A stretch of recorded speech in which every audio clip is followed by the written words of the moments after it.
Yes.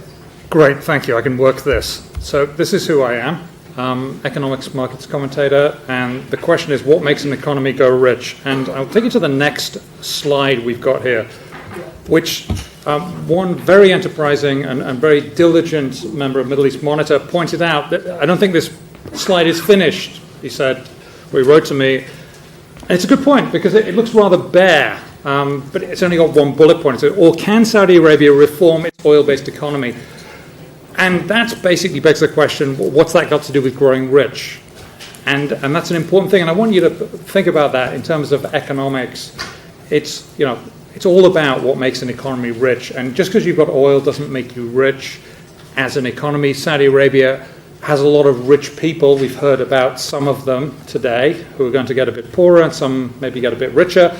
We've heard all about that, but per capita it's not a rich country, and there are some things that can help you get rich as an economy. So there's a bit of depressing news here.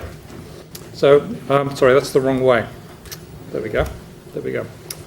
So this is from a guy I talk to quite a lot, Mark Chandler, Global Head of Currency Strategy at Brown Brothers Harriman. It's a bank in New York. It's proven difficult, though not impossible, to pass from emerging market status to developed status, i.e. developed meaning rich countries. And in fact, the countries that have done it have had one of two attributes, or sometimes, or in one case, two. They've either been a former British territory or they've ceded national defense to the US. And the prime example of one having both is Israel. Other than that, we haven't actually seen economies move from middle income to rich.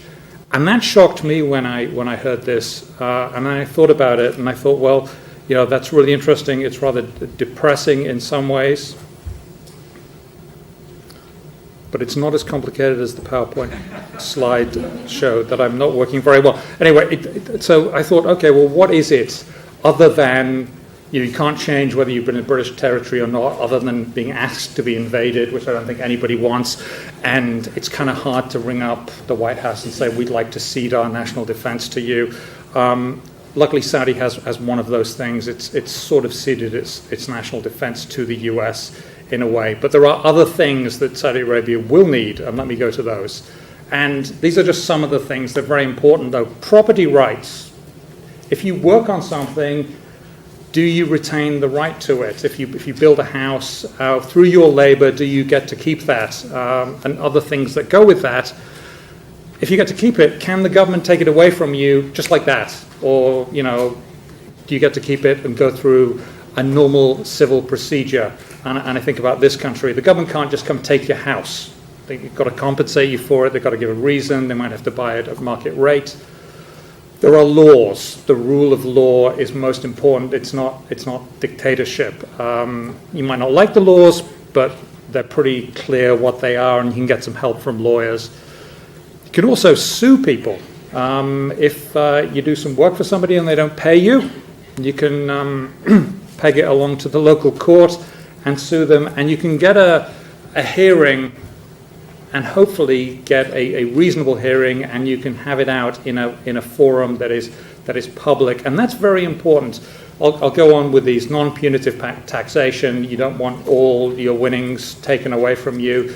It's reasonable to expect some to go to the government. You don't want your intellectual ideas stolen from you.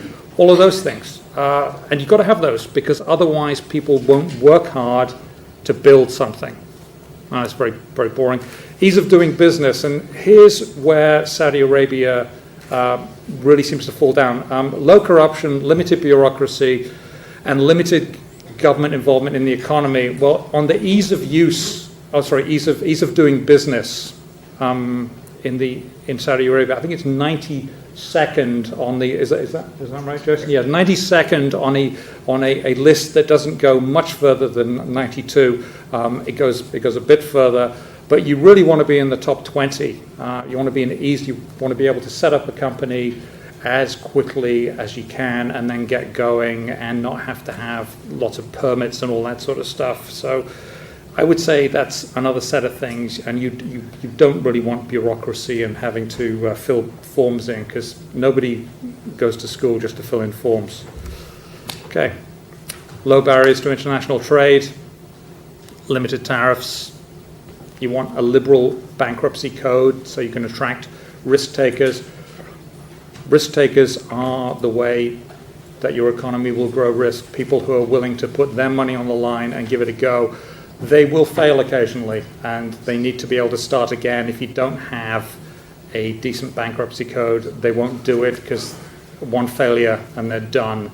And I think that's very important. And you need to have diversity of thought and tolerance for failure. You know, those things about it. And there's one to add to that, immigrants.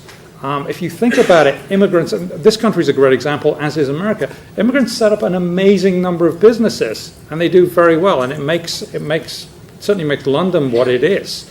It's this patchwork quilt of small businesses. Some grow bigger and bigger and bigger, and some don't. Some fail, and that's the nature of it. That would be good if Saudi Arabia had immigrants. And I don't mean migrant labor. I mean people who are coming in to set up businesses and stay there. I think that would be very good. And then, of course, you need some money to get it going through the banks, through foreign investors, and through capital markets.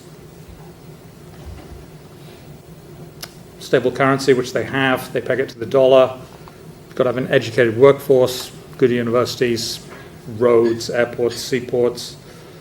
And investors from abroad must believe all that, which gets to what we've been hearing about all through today. And I think what we've heard all through today is that investors might get a bit scared by what's been happening. They might jump away. They might see it as a localized problem, in which case Saudi Arabia is getting a pass.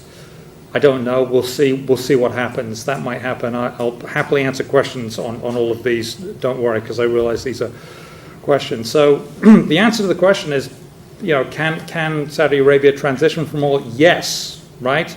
There's no one correct way to transition, and there are plenty of bad ways to do so. Doing the opposite of all those things that I mentioned, like not having a rule of law, not having a bankruptcy code, not allowing failure, and all those things, that would be a bad way to do it. So having some of these things in there in the economy would really, really help. And I think it can be done. Will it be easy? No. It'll mean a lot of changes. But that's the question. Do they want to do it? So on that note, I'll pass over to Jason, who...